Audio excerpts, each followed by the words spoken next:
Welcome to the NHL Wraparound podcast featuring Neil Smith, President General Manager of the 1994 Stanley Cup champion New York Rangers, and longtime ESPN NHL veteran Vic Morren.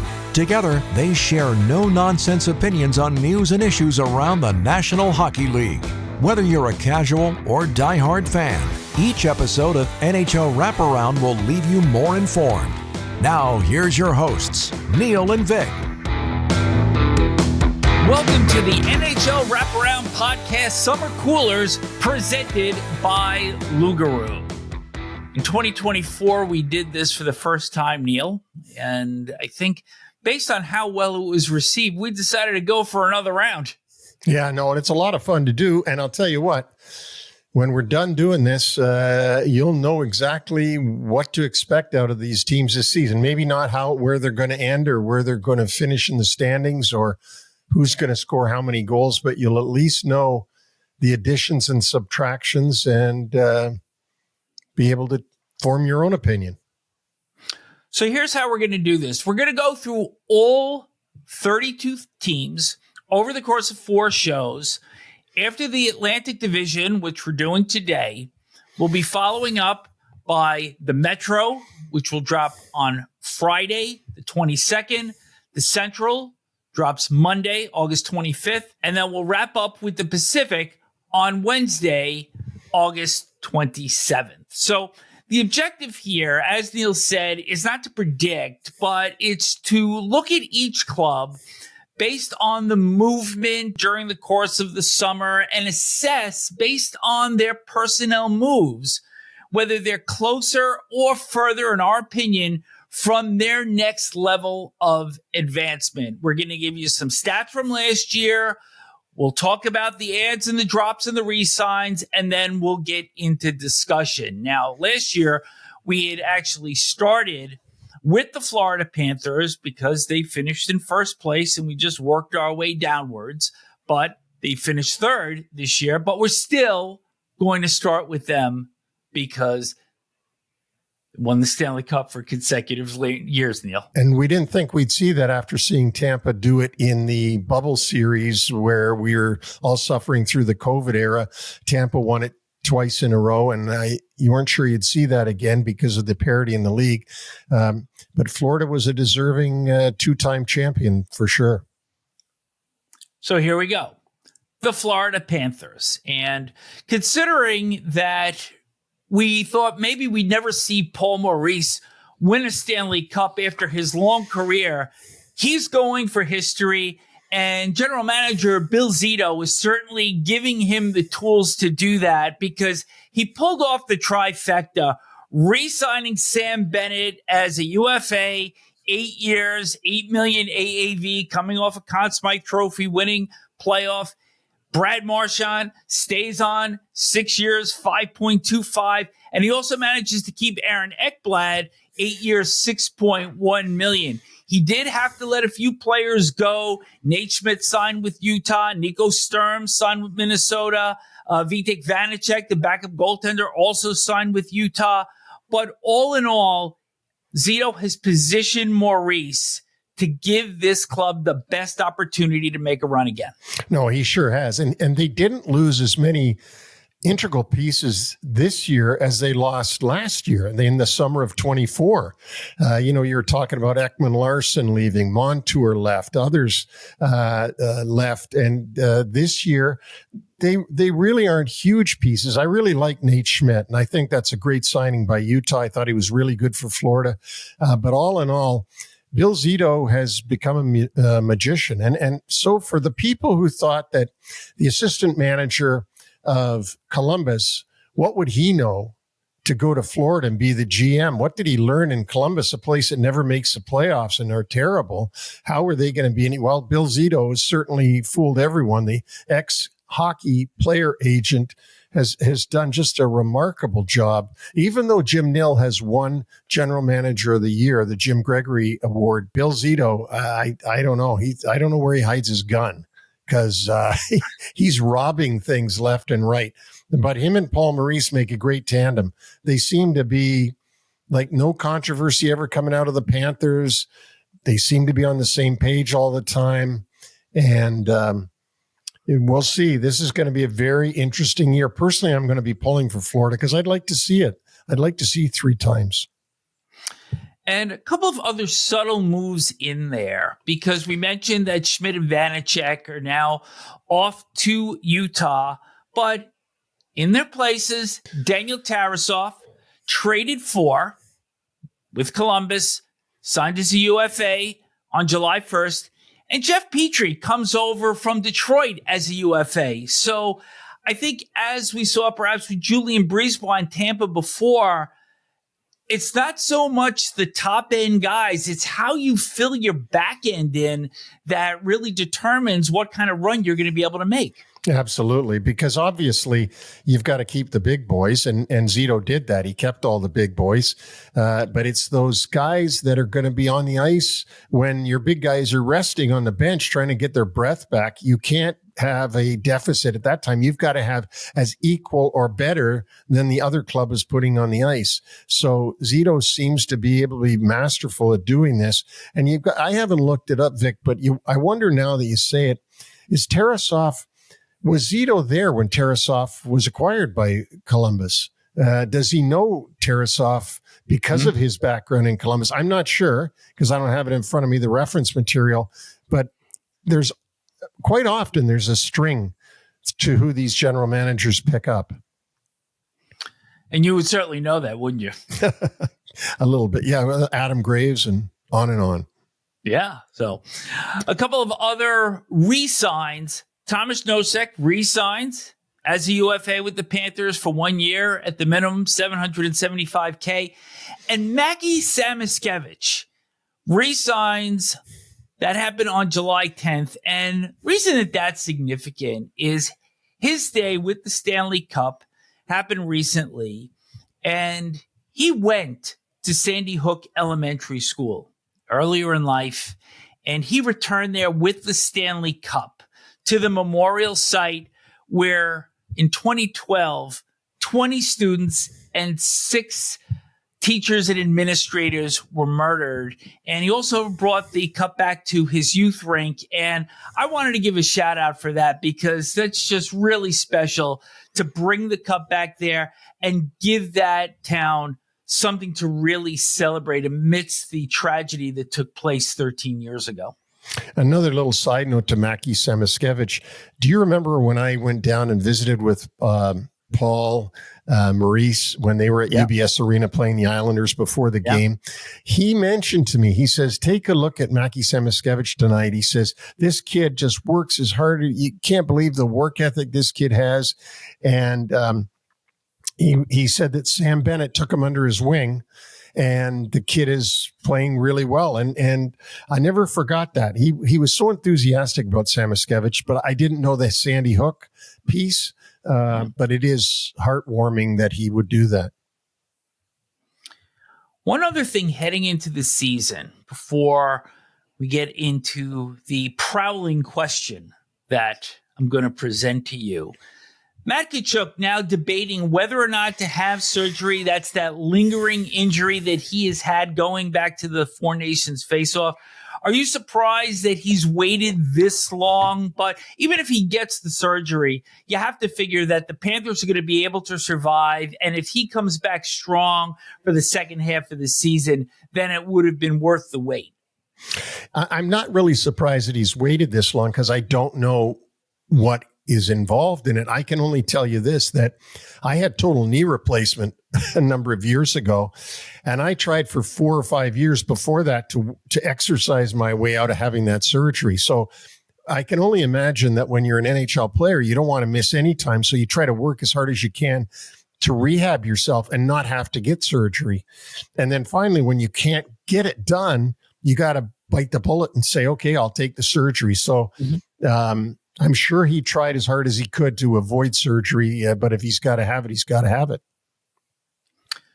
Well, that's going to lead us into the big question about the Panthers as they look to become the 6th team for a three-peat or an official dynasty, as it is referred to, a minimum of 3 consecutive Stanley Cup wins It's been done before by the 47 through 49 Maple Leafs, the 56 through 60 Montreal Canadiens. The Leafs did it again from 62 to 64. Canadiens again, 76 through 79.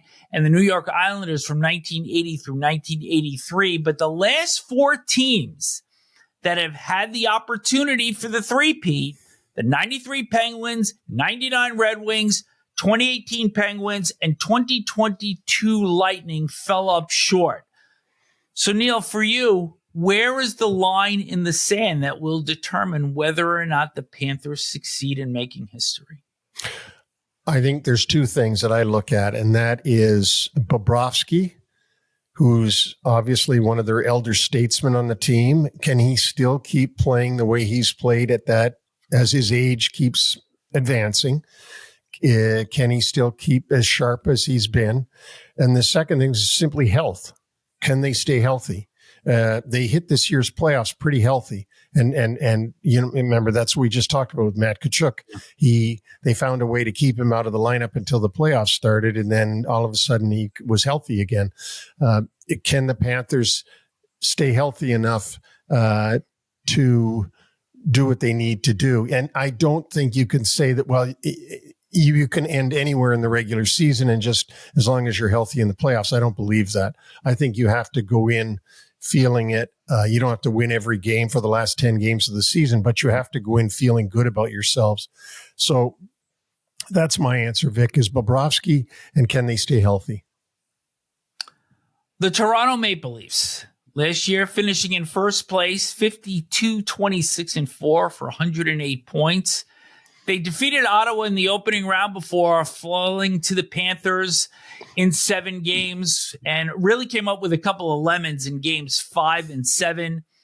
It was their 9th consecutive playoff appearance, but they've only won 2 series since 2004. And the biggest news coming out of Toronto during the offseason is trading 9-year veteran Mitch Marner to the Vegas Golden Knights in exchange for center Nick Waugh.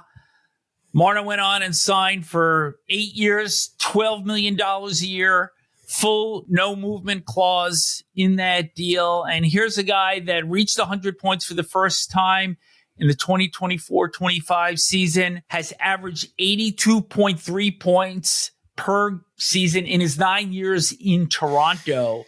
And of course, the big question here is, where is that going to be made up? I don't think it is going to get made up. I think they're going to have to do it by committee. They're going to all have to chip in a little bit more. But I do think, and I've said this before, that he's a franchise player. He wasn't coming back to Toronto. That was established early in the season. He had all the control over the situation. And I think that Brad Treliving, the general manager of the Leafs, did the best he could. I think that there was when they changed GMs from Dubas to Treliving, there was a little bit of a gap there, and that's where Marner's contract didn't get addressed, and Marner had total control after that. And so he didn't want to go back to Toronto. He didn't want to stay in his hometown for whatever his own personal reasons are, that he didn't feel good about playing with the Maple Leafs, and he was going to leave. So obviously, they were able to get a deal put together between the Knights and the Leafs, but Mitch Marner wasn't coming back to Toronto. So in addition to acquiring Watt in this deal, they get several bottom 6 forwards to insert into the lineup. Matias Michelli in a trade with Utah, Michael Pezzetta signs as a UFA from Montreal. Travis Boyd coming in as a UFA from Minnesota. Vinny Lettieri as a UFA from Boston. And one move that I really did like was acquiring Dakota Joshua in a trade with the Vancouver Canucks in exchange for a 2028 4th-round pick. Joshua came back last year, had a battle with testicular cancer. And I think this is maybe a little bit of a hidden gem that Treliving has acquired. Yeah, I don't understand this. And there's a lot of things, we'll get to Vancouver when we do the Pacific Division, but there's a lot of things I don't understand about Vancouver Canucks and what they're doing. And this is one of them. I think that was a good move by Treliving. From what I've seen of Joshua, he's a good, huge guy, Dakota Joshua, and can add and probably play the style of game that Berube wants his teams to play. So I think it's a good pickup by the Toronto Maple Leafs, and I wait to see when we do Vancouver's show how they're going to fill in for all these missing pieces. The re-signs on the Maple Leafs. John Tavares, who was making $11 million before, takes a real hometown discount this time, re-signing as a UFA, 4 years, $4.389 AAV. Had 38 goals last season as a 34-year-old, to be 35 before the start of the 25-26 season. Steven Lorentz re-signs as a UFA. Nick Robertson manages to avoid arbitration 1 year, $1.825. But the big one here, Matthew Knies, 6 years, $7.75 AAV. And if you're replacing a member of the Beatles, then Knies is now the new member of the core four, joining Tavares, Auston Matthews, and William Nylander. Yeah, and I really, who doesn't like Knies? He's a power forward in today's game. He's this big guy, strong guy, good skill level. Great signing by the Leafs to tie him up. I'm not sure that the numbers I don't know what numbers make sense anymore, but they certainly got him tied up. And you never know, maybe Knies, with his improvement this coming season, because he's in an improvement cycle in his career right now. Maybe with his improvement, he can slip in and make up for Marner. He's not going to make 100 points, but he can make up for that, as you said, and become one of the core four on the Leafs. While we're at it, I just want to mention that John Tavares, I'm so impressed with the way he played this season and the way he played in the playoffs. For a guy who had his C taken off of his jersey and given over to Auston Matthews, he was such a team guy in the way that he handled that, and that the way he played all season long and then into the playoffs. I can't say enough about him from my standpoint. I don't know him, but I sure respect the way he handled the whole situation this year in Toronto. And he will now have that opportunity to have Knies alongside with him in a more prominent role. Knies, as we mentioned, 29 goals last year, 29 assists for 58 points. In addition to Marner, a couple of notable drops. Ryan Reeves goes to San Jose in a trade in exchange for defenseman Thrun. And Pontus Holmberg, who I thought was a rather serviceable forward as a right wing on a bottom six role, signed as a UFA in Tampa after not receiving a qualifying offer. So that brings us to the budding question about the Maple Leafs. Creative director Neil Smith came up with all of these little quirky things. As you know, the Maple Leafs are known as the Buds. And the question here, Neil, the Toronto Maple Leafs have gone through 58 years and 57 seasons since their last Stanley Cup, or even their last Stanley Cup final appearance. My opinion is, unless two of the four core four players that we've just mentioned have sustainable runs deep into the playoffs, you and I are going to be having this exact same discussion a year from now. I agree. And I think we're going to have the same discussion a year from now, because I just don't see them as a hard team to play in the playoffs. Now, maybe I'll be wrong, and maybe Craig Berube will get them to tweak them enough to get them to change to be able to play that Florida Panthers style game, which, by the way, is the same game that every Stanley Cup team ends up playing in the playoffs. They grind it out and they get gritty and dirty and nasty and end up with the cup. And Toronto's going to have to do the same thing. So I do think we'll have the same discussion next summer or next August when we do this all over again. But we'll see where Toronto can get to. There's certainly an enigma. This team is, as you once said, they suck more oxygen out of a room than any team in the league. And even the comments that Auston Matthews made about needing more guys to step up. I mean, if anybody needs to step up, all he has to do is take a look in the mirror. Oh, absolutely. Absolutely. And then Toronto as a city is going to start to get on Auston Matthews pretty good if he doesn't start to step up. It's one thing, we all know he's a tremendous regular season player. He's already a Hall of Famer. Let's not kid ourselves.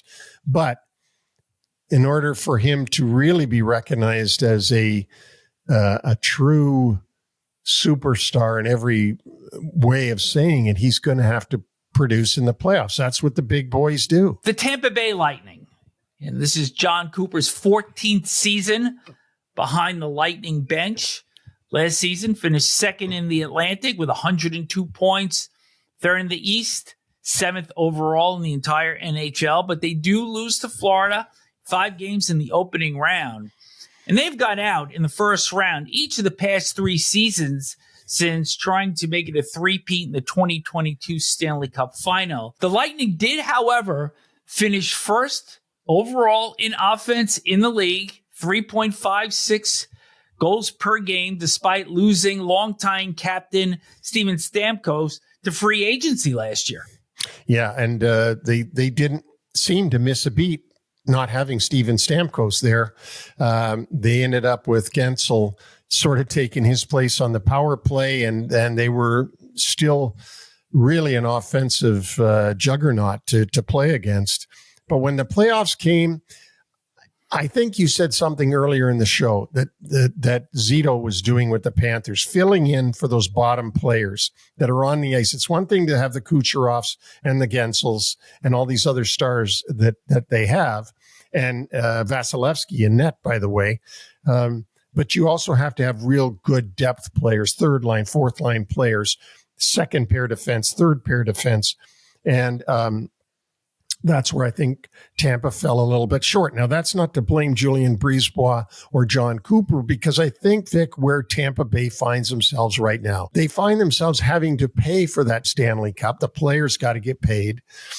And, you know, you can't pay these guys most of the cap and still have great depth players. And that's where I think Chicago, when they hit the salary cap era and they won their 3 Stanley Cups, not in a row, but they won 3 Stanley Cups, they found themselves starting to get depleted because they had to decide who to give the money to. Kane and Taves and Duncan Keith took all the money, and they didn't have enough to really put a lot of good players around them. So I think that Tampa Bay's in the same situation. They still have all-stars on that team and plenty of stars and plenty of reasons to go see Tampa play whenever you can, because they're an exciting team. Where they can go in the playoffs, we'll have to wait and see. Let's talk about their ads. They got Sam Riley in a trade with Edmonton for Isaac Howard, who was the 2025 Hobey Baker Award winner coming out of Michigan State. He's a prospect that is sound defensively, has some offensive upside.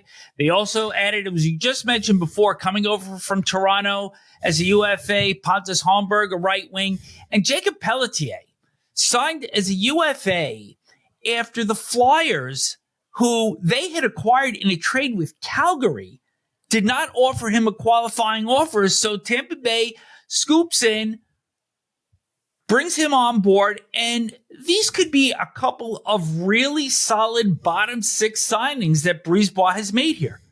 They could very well be. I think you already mentioned Holmberg was good with the Toronto Maple Leafs as a depth guy, and Pelletier, he just got to Philadelphia last year from the Calgary Flames. So they could be 2 real good pickups that want an opportunity to prove that they're good. And now they're going to play with a star-studded Tampa Bay team and may be able to be even better.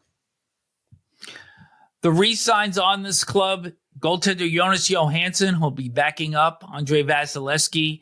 Resigns as a UFA. Yanni Gourde resigns as well, 6 years, a little over $2 million a year.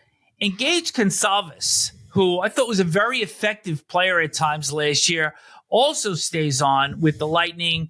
They lose Isaac Howard, as we'd mentioned before, and defenseman Nick Perbix goes to Nashville as an unrestricted free agent. So as we head into the new year, we know that this team is formidable, particularly offensively, although their defense was actually pretty good as well. They were 4th in the league in goals against per game. But that offense is number 1. The power play, even without Stamkos, only dropped to 5th from 1st the year prior. There's Kucherov, there's Point. Brandon Hagel had a career year. Gensel had 41 goals, and Anthony Cirelli with 27 goals. So I think now the question is there enough snarl? Is there enough grit on this team? And I think you've mentioned it already. And I do want to point out also, one of the things that I thought really hurt them, which definitely flew under the radar during the playoffs, was Oliver Bjorkstrand, who was acquired around the deadline last year from Seattle. And he suffered an injury against Detroit on the 11th of April. It was a compartment syndrome injury where you get swelling and internal bleeding, and he wound up missing the entire playoffs. Would he have made the difference against Florida? Probably not, but this is certainly a guy that, as expected, is going to be healthy this year, able to return. And I think this is going to be a good addition for them over the course of a full season. Well, and we talked about it before. They need more depth guys. They need the depth guys there to support the people that you just mentioned, the Points and Cirellis and Kucherovs and Gensels. And, you know, you can go on. There's 5 or 6 great players on this team. So, yes, I think that getting him back will be a good thing for Tampa. The Ottawa Senators. They make the playoffs last season for the first time since 2017. They go out to the Maple Leafs in the opening round, actually put a scare into the Leafs after going down 3-0. They won the next 2 before falling in Game 6. And not a lot in terms of high-end players coming into their lineup. They did get defenseman Spence in a trade with the LA Kings. They also signed as UFAs Lars Eller from Washington, Arthur Kaliev, who did not receive a qualifying offer from the New York Rangers, and Hunter Shepard, goaltender who comes in from Washington. Remember that guy had the big bushy hair? Yeah. Kind of looked like the lead guitarist from Toto. So those are all additions. In terms of players that they signed or re-signed, Nicholas Matinpalo, 2 years, under $1 million a year. And I thought maybe he was going to be worth a little bit more than that because he was a surprise player suiting up for Finland during the Four Nations tournament. They also managed to re-up Tyler Klevin, defenseman, for 2 years at $1.5 million plus. Fabian Zetterlund stays on left wing.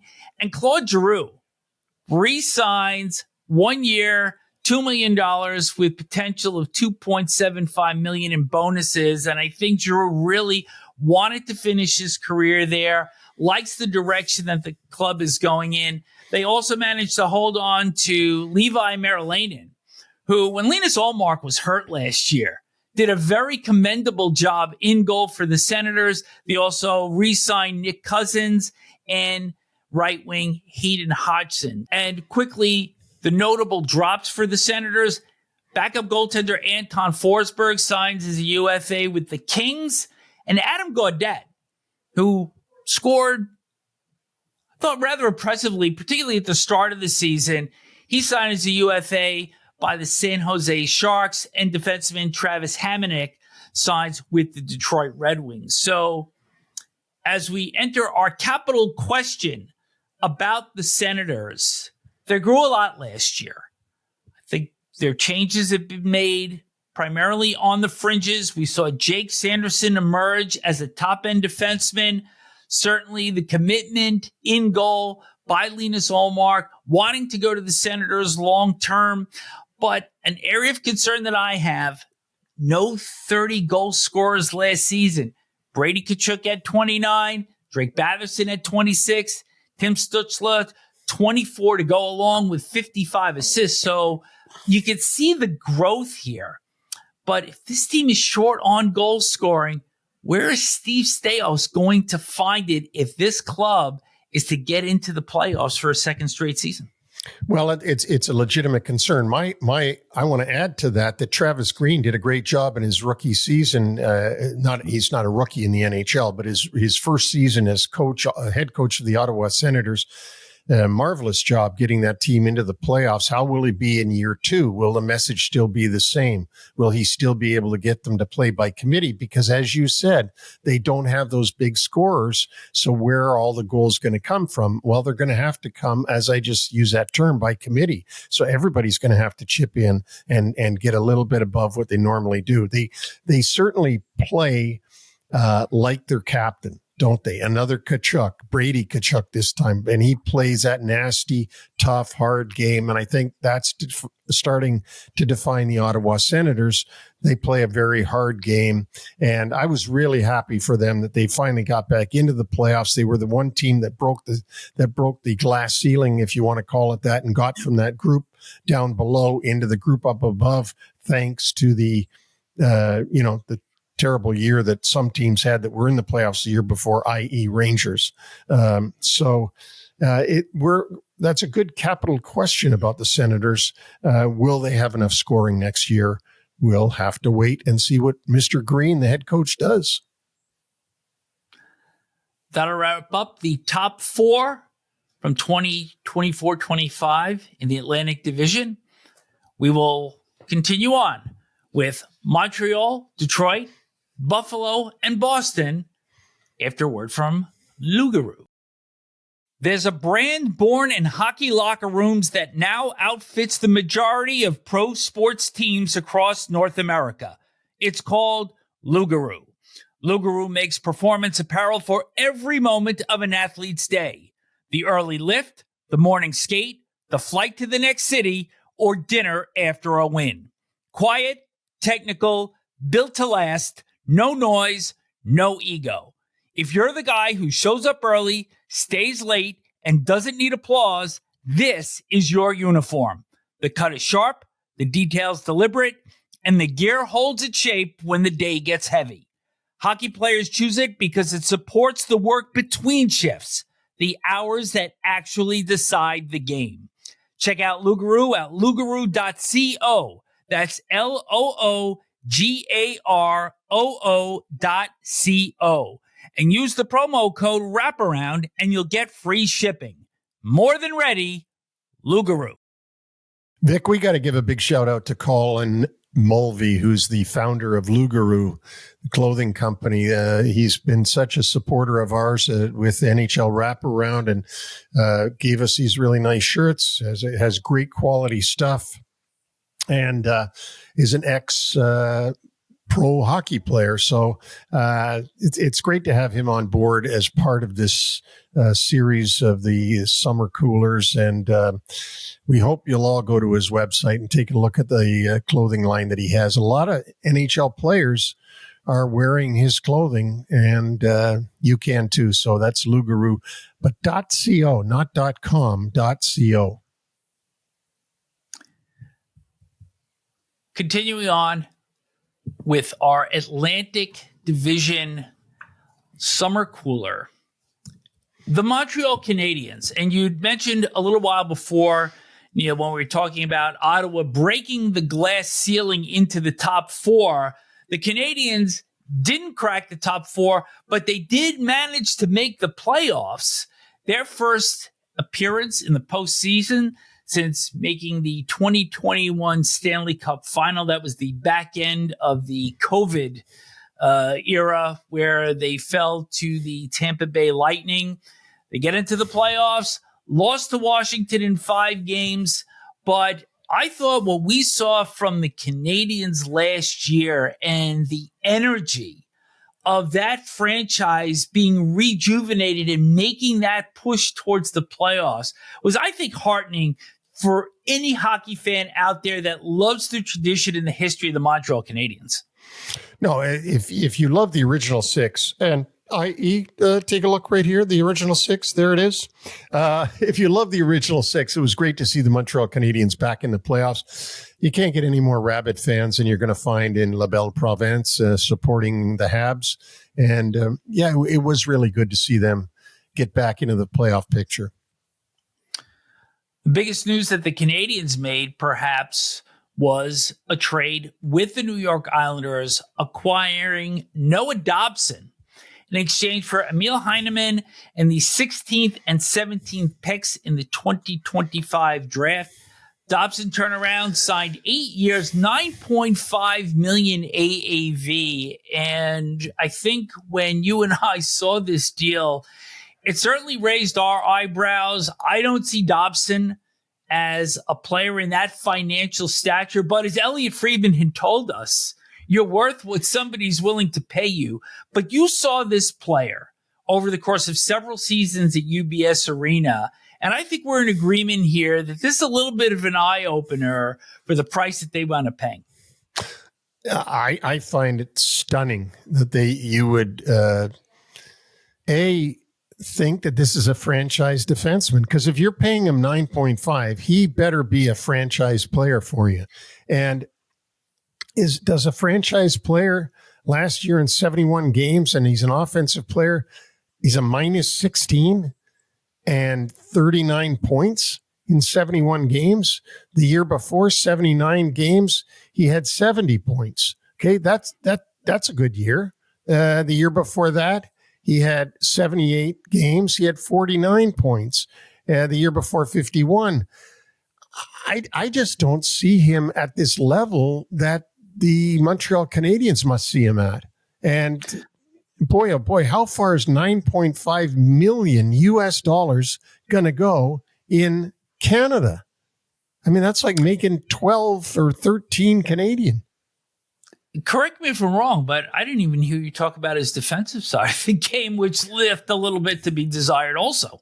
No, it leaves a lot to be desired, and it often does, though, with power play, offensively skilled defensemen.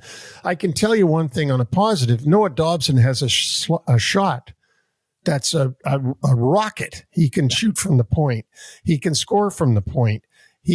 But he is defensively is a liability at times, and he's not Dennis Potvin. I mean, just to draw an analogy to another Islander. So we'll see. We'll see what Marty St. Louis can get out of him in Montreal. And am I wrong? And is he better? And is he even better getting away from the Islanders? The Islanders had some pretty good players, but we'll get to them when we get to the Metro Division. Let's flip this positive, though, because whether they're on the same power play unit or head coach Marty St. Louis decides to split them up and have them play on different units, left-handed shot, Lane Hudson, right-handed shot, Noah Dobson. That's a pretty formidable backline on a power play if they wind up playing together on a first unit. Oh, it is. There's no doubt about it. And they probably will play together on that first unit. I would think that they'd put everything that they had out there, at least to try them. And I don't see why they wouldn't work out. Like you said, one's a left, one's a right.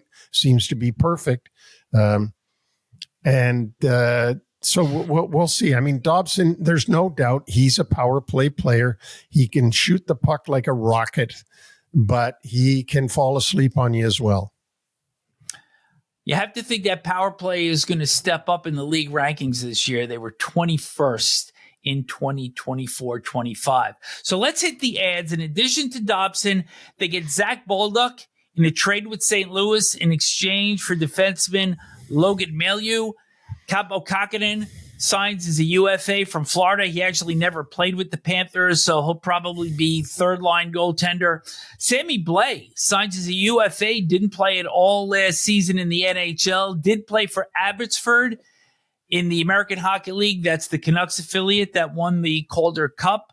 And also Joe Veleno signs as a UFA. He had been traded by Chicago to Seattle, released by the Kraken, and signed by the Canadiens. And on the RFA re-signings, goaltender Jakub Dobish, who did a commendable job last season, and defenseman Jaden Struble. The notable drops, Caden Primo, who was pretty much third-line goaltender. He gets traded to Carolina. Yoel Armia signed as a UFA by the Kings. Christian Dvorak signed as a UFA by the Flyers. Michael Pezzetta, as we mentioned earlier, signed as a UFA by Toronto. Raphael Harvey-Pinard, signed by the Penguins, and Alex Barré-Boulet, signed as a UFA by Colorado. So we've got a lot of hyphenated names in there. So now it comes time to the Bleu, Blanc et Rouge questions about the Canadiens. I love your work as creative director on the show, by the way. Oh, boy. I love the silly little things like this. So in addition to having the number 3 rated prospect pool in the NHL per The Athletic, and we start off with Ivan Demidov, who came over and made pretty big splash in the immediate last year. And then as the playoff series went on against the Capitals, kind of disappeared a little bit. But nonetheless, I think Canadian fans excited about him. Jacob Fowler, David Reinbacher, Michael Hage, and Owen Beck, who's a possible top 6 forward going forward. You bring any of those players into the lineup with Nick Suzuki, who had a career year, 30 goals, 59 assists as their captain. Juraj Slafkovsky, I think, is becoming more and more of a physical and just a great power forward presence. He had 51 points last year. Cole Caulfield with 37 goals. You add on Lane Hudson, who comes off a Calder Trophy winning season. So you put all this into a cauldron here. And I still think this is a bubble team, but they're a dangerous bubble team. They're a very dangerous bubble team. And if they can continue the improvement by some of the players that you just mentioned, they could find themselves back in the playoffs again. If some of the things don't work out that they're trying to do, they could find themselves regressing this season. And for example, we mentioned Noah Dobson. They put a lot of stock in that move, that Noah Dobson. Can Lane Hudson do it again? Can he play just as well as a sophomore as he did as a freshman? They're going to have to continue improvement. It's not going to be easy again. It never is. But the New York Rangers are going to want to be back in the playoffs again. The Boston Bruins are going to want to be back in the playoffs again, just to name 2. And so the field is going to get tighter. It's not going to get any easier for Montreal and for Ottawa, for that matter. Just based on what we've spoken about with the Senators before, Canadiens now, and we're not into predictions, but based on the movement that you've seen by both of these clubs during the summer, to this point, who gets in? Ottawa, Montreal, neither, or both in 2026? I would have to say that I think Montreal will have a real good shot at it. And I think Ottawa does too. I do. But you know that New York Rangers are not going to sit still. So there's one team out. And is there anybody before Ottawa that we talked about who might not make it? I don't see it. But I think that the better chance is probably going to be Montreal than Ottawa because of what you mentioned, the lack of goal scoring. But it's going to be really hard. Those wild card spots are going to be really, really tough this year. The Detroit Red Wings, another team that is going to be beating at the door, as they have been for the past couple of seasons. They've missed the playoffs for 9 consecutive years. Their last series win was the opening round in 2013 against Anaheim. That's how far back we go. Offense, 22nd overall. Penalty killing, 32nd last, 70.1%. And they only had 2 shorthanded goals for, which was second fewest in the league. On the positive side, power play ranked 4th at 27%. Big move that they make during the course of the offseason, acquiring goaltender John Gibson in a trade with Anaheim in exchange for goaltender Peter Mrazek and draft picks in 2026 and 2027. They also signed James Van Riemsdyk as a UFA from Columbus. Mason Appleton, good bottom 6 forward, center, signed for 2 years, $2.9 million AAV from Winnipeg. And Travis Hamonic signs on 1 year, $1 million from the Ottawa Senators. So when we look at those players and you couple that with some of the signings that they have made, the re-signings of Albert Johansson, a defenseman, Jonathan Berggren, right wing, Elmer Soderblom as a left wing, and William Lagesson, a defenseman who re-signed as a UFA with the team. Does this drought end this year? It's not my Motown question for you necessarily, but when you look at this movement, it's very marginal by General Manager Steve Yzerman. It is marginal. There isn't a lot of big names, but if John Gibson can get to the form that he had with the Anaheim Ducks, where he was their franchise goaltender there for quite a long time, if he can bring that to Detroit, you might see a whole different Detroit Red Wings team. Now, the penalty killing is a real problem. Obviously, they're going to have to fix that. But I would say that this season and how they do is going to revolve around their goaltending and John Gibson. If you look at their adds and drops, I know we haven't gone through them all, but there's an upgrade from Gibson from Mrazek. Tarasenko sort of gets replaced by James Van Riemsdyk, if you want to think about it, on the power play. And Alex Lyon signed in Buffalo. Jeff Petrie leaves. That's a loss, I think, for Detroit, albeit not in the top three defensemen, but still a loss for them. So, but does Hamonic cover that though? Yeah, perhaps he does. You're right. Hamonic does come in and cover for the loss of Petrie. So you've got that covered. So I don't see them being a lot better. But if Steve Yzerman and his group think that the reason that they didn't make it was ultimately goaltending, well, you might have found the right piece you need. Remember one thing, everybody that's listening. Pat Verbeek and Steve Yzerman are best of friends. They worked together for a long time. I don't think either one would hose the other guy. Mm-hmm. So I think that probably Pat Verbeek thought it was time for Gibson to get a change of atmosphere. And he called Stevie and said, I'll trade you Gibson, because I would think that they're in different conferences. It's not going to hurt them. So we'll take a look and see when we get to the Pacific Division what Anaheim's got. The club is listed as number 5 in terms of top prospect pools in the NHL. Players to look at that may crack the lineup this year: Carter Mazur, bottom 6 forward; Nate Danielson, possible second line center; and Sebastian Cossa, who's a goaltender who played 1 game last season. But let's now look at their offense. Lucas Raymond, 80 points last year, terrific season. Alex DeBrincat, 39 goals. Dylan Larkin, 30 goals, 40 assists, 70 points. And God, I think so many people are wanting to pull for him to get in the playoffs finally. And Patrick Kane had 21 goals. But as we've seen, the movements have been marginal, and it doesn't feel like there's a lot of room for error with the offense, that if one of their key guys goes down, it could be 10 years since making the playoffs last.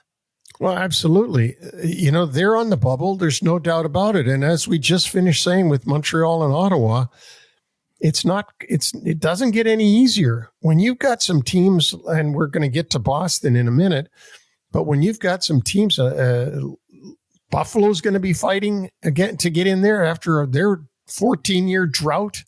Yeah. It's not going to get any easier. And the biggest thing is you've got a team like the Rangers and the Bruins, who in those big cities, original 6 markets, that's a disaster when you miss the playoffs. So it's going to be hard. And Detroit didn't make a lot of big moves, but they made a really important move by getting Gibson. The Buffalo Sabres, 14 consecutive seasons missing the playoffs. Last time they were in was in 2011. They did have the 10th ranked offense last year at 3.23 goals per game. But that defense, Goals against per game, 3.50, tied for 29th. And during the course of the offseason, they had to send away a real promising forward in J.J. Peterka. He is traded to Utah in exchange for right wing Josh Doan and defenseman Michael Kesselring. The club also added Connor Timmins, a defenseman, along with prospect defenseman Isaac Beliveau, in exchange for Connor Clifton. Alex Lyon, as you just mentioned, comes on as a free agent from Detroit. Justin Danforth, right wing, comes in from Columbus. And Zach Jones signed as a UFA from the Rangers after not receiving a qualifying offer. So we look at their ads and also the RFAs that they were able to re-sign: Jack Quinn, Ryan Johnson, Tyson Kozak, Ryan McLeod, 4 years at $5 million AAV. Bowen Byram, 2 years, 6.25. Voids arbitration. That was a team-initiated call for arbitration, but they got that deal done before the hearing took place. And they also re-signed goaltender Devin Levi. So, Neil, when we look at the collection of the parts here, and this is a club that I believe we've seen a lot of expectations over the last few seasons. A couple of years they've gotten off well and they've petered out. In other seasons, they just starting off poorly and have gotten so far behind the eight ball that they've had no shot to make the playoffs.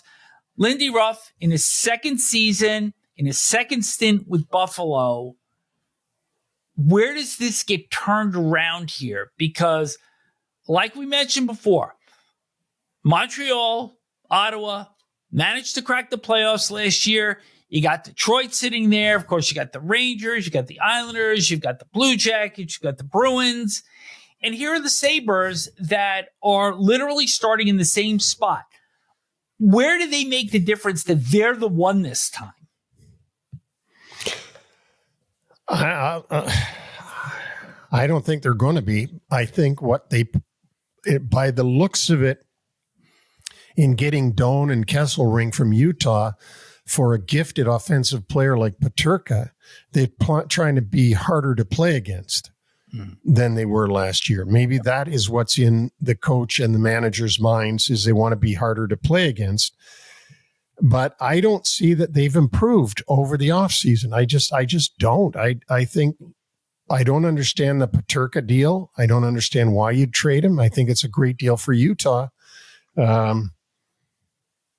But again, I don't see them having improved enough to displace all the other teams that we've just mentioned. A couple of prospects to look for with the Sabres this year: Anton Wahlberg and Konsta Helenius. But now I want to switch over to their defense for a second, because there's Captain Rasmus Dahlin, Bowen Byram, Owen Power, first overall pick, Kesselring joins, Jones joins, Timmins joins, and Beliveau as a prospect. And when you've got the likes of Ukko-Pekka Luukkonen in goal, this is a team that is not built badly from goal out. No, they're not. Certainly their defense with the two first overalls back there in Power and Dahlin. Dahlin, a tremendously gifted offensive defenseman, as we know. But they're going to have to get their goaltending to stand up really well. And we'll see. I mean, they have revamped their defense, as you just said. I mean, they've added some pieces there. They look like on paper it should be pretty good. But again, I just don't see the improvement that would be enough to push this team into the playoffs. If we're here saying that, it's going to be 15 years when we do the summer coolers next year. The Boston Bruins. For the first time since 2016, they missed the playoffs in 2024-25. They have fallen a long way since their record-setting season in 2022-23. 8th last year, 15th in the East, 28th overall in the NHL with only 76 points. And from where I'm sitting, Neil, I looked at the additions for this season, and this feels like it is going to be a year of David Pastrnak against the world, because obviously Marchand left, Bergeron and Krejci before that. This is a shadow of the club that it was 3 years ago. And I'm going to go through the additions here, and you tell me if you see any game breaker acquired by general manager Don Sweeney. Victor Soderstrom, acquired in a trade with Chicago. Victor Arvidsson, trade with Edmonton. Tanner Jeannot, signed as a UFA from the Kings.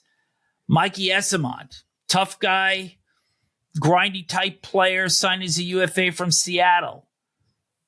Alex Steeves signed as a UFA Group 6 from Toronto. Jordan Harris signed as a UFA that wasn't qualified by the Blue Jackets. And Sean Corrali coming back in as a UFA from Columbus. This will be his second stint with the Bruins. So anything jump off the page there? Only that Tanner Jeannot is a very rich guy for what he can bring to the table. His contract is very, very, very, very good for his level of play. The only name that sort of jumps off the page to me unbelievably, is Jordan Harris, who got signed from the Columbus Blue Jackets. Jordan Harris was who Columbus got for trading Patrick Laine to Montreal. So now they got nothing for Patrick Laine in Columbus. Not that Jordan Harris was anything more than a name to get in that trade when Don Waddell moved Patrick Laine over to the Habs. And there's really not a lot in terms of the RFA, UFA re-signs. The most significant is Morgan Geekie, who had his second consecutive career year with the Bruins. So if he's going to be the offensive force right behind David Pastrnak, and maybe you've put in Pavel Zacha behind that, because of the players that they re-signed, defenseman Mason Lowry, defenseman Henry Yoki-Harhu, center John Beecher, left wing Riley Tufte, who re-signed as the UFA because didn't get signed anywhere else. So I'm at a loss here at where I could see any sort of improvement for this club. So the Beantown question for you is, yes, I think James Higgins, who's picked 7th overall center out of BC, has a great chance to crack this lineup. But the reality is, for first-year head coach Marco Sturm, who succeeded Joe Sacco, if this team is going to have any success, you're going to need a bounce-back season from Jeremy Swayman, and they're going to have to win low-scoring games. This has to be a defense-first club, period. I don't see Boston Bruins getting back into the playoff picture with the first-year coach Marco Sturm. Not that that's anything against Marco Sturm. I hear all good things about him, and he certainly knows his way around the NHL. But I don't see the quality and the depth in this lineup that you need to make the playoffs, and I just don't see the Boston Bruins getting back into it. And, you know, I just want to make one comment, Vic. A year ago, Jim Montgomery was the coach of the Boston Bruins. They got off to a poor start, and they fired Jim Montgomery, who got immediately hired by the St. Louis Blues, who were off to a slow start. And Jim Montgomery retooled the St. Louis Blues into the playoffs last year, and the Boston Bruins kept falling and falling and falling. So there's a lot to be upset about if you're a Bruins fan and you're waiting for this season to start and you want to see if they're going to be better. But I don't see it with the names we've been going over. I think you and I try to be completely objective with every team that we look at. And from early in the summer, when we saw their moves starting to unfold, we were like, we're kind of waiting for something to happen that never did. Well, and I, by what I'm seeing on paper, they want to be a tough team, right? They want to make it really hard on you to play in Boston. Mm-hmm. And that's why they picked up guys like Tanner Jeannot. And as you commented about Isamont, he's hard to play against. And they've already got some guys there that are hard to play against and that are tough. But that's not going to win you games. I mean, you can make it hard on the opposition to play in Boston, but you've also got to put pucks in their net. And I don't see it. Other than, of course, star player David Pastrnak, but he can't do it all by himself. And who's their captain going to be, by the way? That's going to be interesting. Yeah. And I think also they need a good bounce back year from Charlie McAvoy as well. They do. They do. He's suffered through a number of injuries. He's a real quality offensive defenseman and defensive defenseman as well. And they do need a bounce back year from him. And I think we should also mention Lindholm and Nikita Zadorov, who I think a lot of people were looking at to being maybe the second coming of Zdeno Chara. I mean, certainly those are huge shoes to fill, but I certainly think that we expected more from him last year. And I think those three defensemen need to make a big mark this year to help this Bruins team start to grow out of the hole that they dug themselves into last year. Yeah, they do have to start to grow. And those Lindholm and Zadorov are going to have much better seasons next year than they had in their first season with the Bruins. That will wrap up the Atlantic Division Summer Cooler for 2025. A lot of fun. It is a lot of fun, and it's great to go through these teams. And hopefully our listeners and viewers on YouTube will have gotten something out of it and learned something from it. And just going to thank Lugaroo again for these great shirts, for their sponsorship. Give them a try. Try to support the sponsor, Lugaroo.co. That's LOOGAROO.co. And they're great clothing. I mean, I wear them all the time, and that's not me just trying to say something nice. I do. I honestly do. So give them a shot. You wouldn't wear anything unless it's comfortable. No, absolutely. Thanks to our listeners. Send questions or comments to nhlwraparound@gmail.com. Remember that all of our podcasts are on all platforms, including Apple Podcasts, Amazon, iHeartRadio, Spotify, YouTube, and our complete catalog can be found on our website, which will be relaunching by the end of the month, nhlwraparound.com. Please continue to get the word out on our show as our subscriber base continues to grow. And remember that we will be back with the Metropolitan Division dropping on Friday, August 22nd, the Central on Monday, August 25th, and we wrap up with the Pacific on Wednesday, August the 27th. And all 32 teams will also be released as shorts on YouTube once the divisions are all completed. So once again, on behalf of Neil, I'm Vic, and thanks for tuning in.